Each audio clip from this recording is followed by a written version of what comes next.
Want to hear a story? The Witch's House. A young girl is drawn into a mysterious manor that morphs and shifts behind her back. It's a place of pain, turmoil, and death. We untangle hellish riddles, all in our perceived quest to escape. Hey, I'm G. This story is more than a game. I found that there are novels and a manga if you would like to learn more than what's available from the game. At the end, I'll reveal some parts of the manga to help clear up a few things. A warning before we start, this game can be unsettling and contains gore. Anyways, thanks for watching. The wind blows and leaves rustle.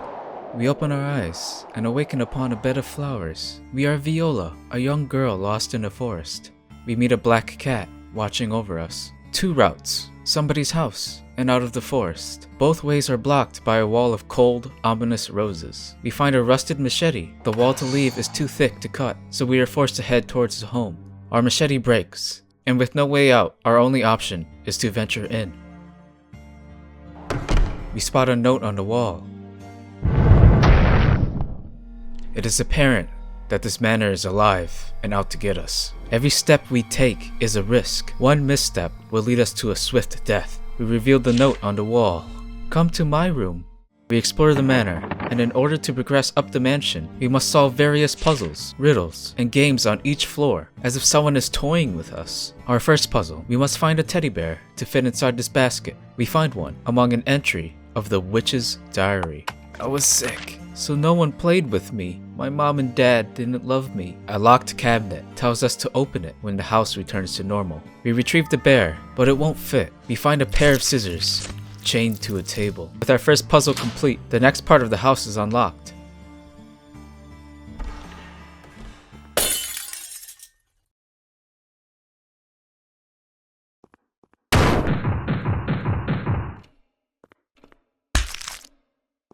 As we solve these puzzles, the home begins to shift objects more and more, becoming more chaotic, as well as revealing trails of blood. Whose blood is unknown for now. In the next room, we must check for poison from this foreboding skull, filled with an eerie soup. The cook is busy. Lend a hand. A ghostly cook chops away.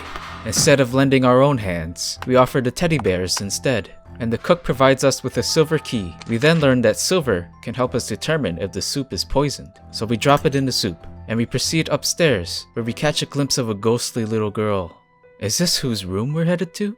Who's writing all these notes for us? Upstairs, we must save a butterfly. It lies enwebbed by a deadly giant spider. It is colorblind, so we obtain a replica of a butterfly to replace it unbeknownst to the spider. Before ascending further, we uncover an old newspaper clipping.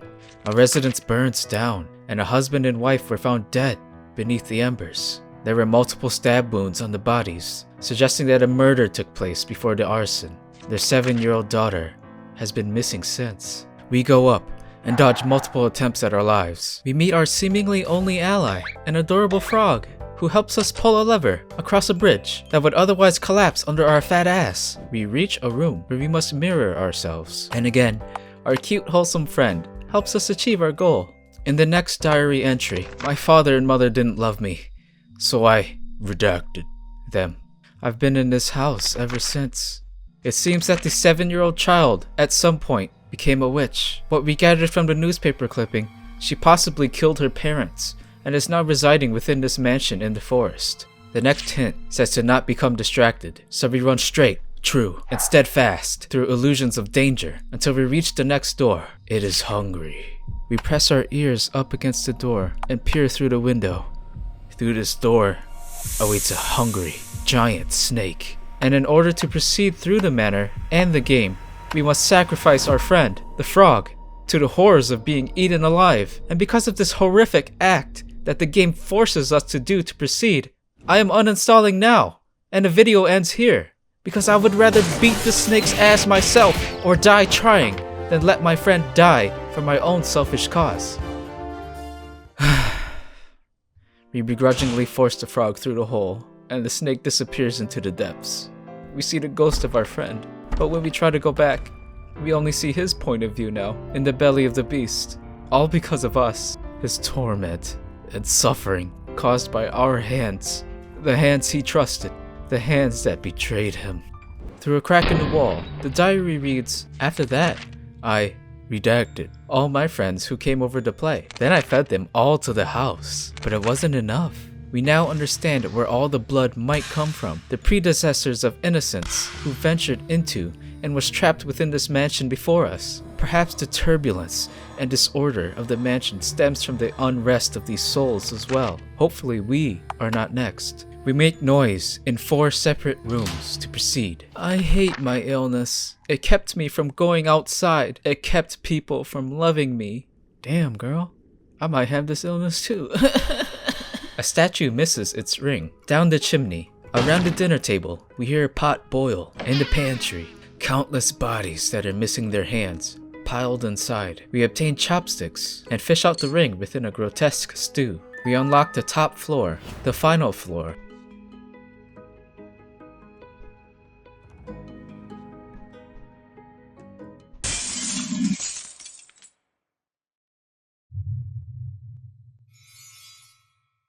An abomination bursted through the window and began to hastily approach us. The little girl halts it in its tracks before us. Perhaps she is a friend? An arrangement of dolls, each belonging to their respective colors. We require the purple one. Then a girl came over to play. A cute girl with golden braids. We pluck a white flower that pleases snobby yellow ones. They offer their pollen. We save a bird who eats away at greenery. We obtain a bottle and a clue to a puzzle. Forward, right, left. Forward, right, left.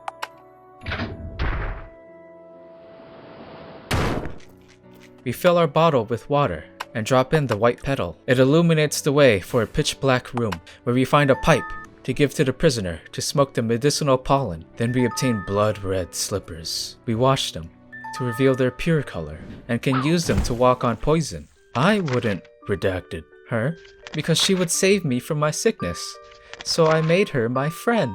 A pharmacy containing various medicines, bandages, and antiseptics, and a special medicine written with blood red ink.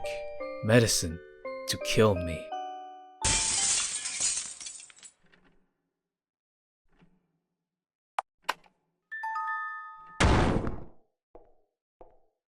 Man, what the f? A part of the doll flew in through the window, and we complete the puzzle. The black cat, who watched over our movements, lays lifeless outside of the final room. A singular bed in the middle of a bloodied room. The pattern of blood seems like someone was trying to drag themselves out. The final entry in the diary. I'm going to die from my sickness, so I'm gonna take her body. I'm gonna live on in her body. It's okay, right? Because we're friends. She'll give me her body. Because we're friends. That's why you came to play with me today, right, Viola?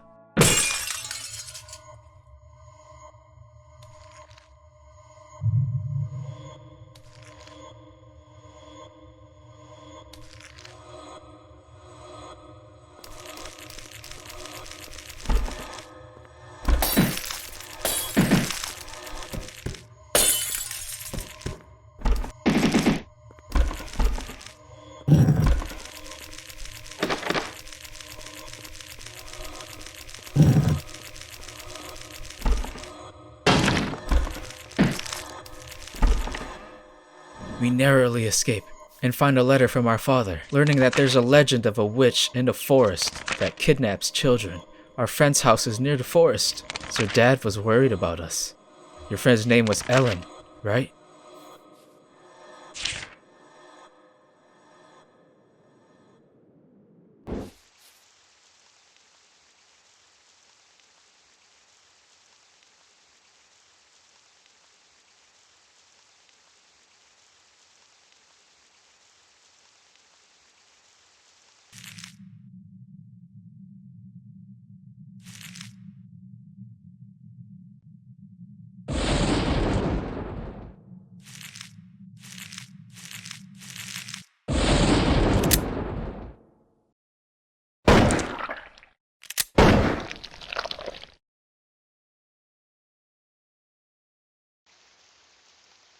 Do you remember that cabinet I showed you in the very beginning? Let me show you the truth that lied within. What really happened.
The witch, Ellen, was born more than 200 years ago in the slums of a medieval time.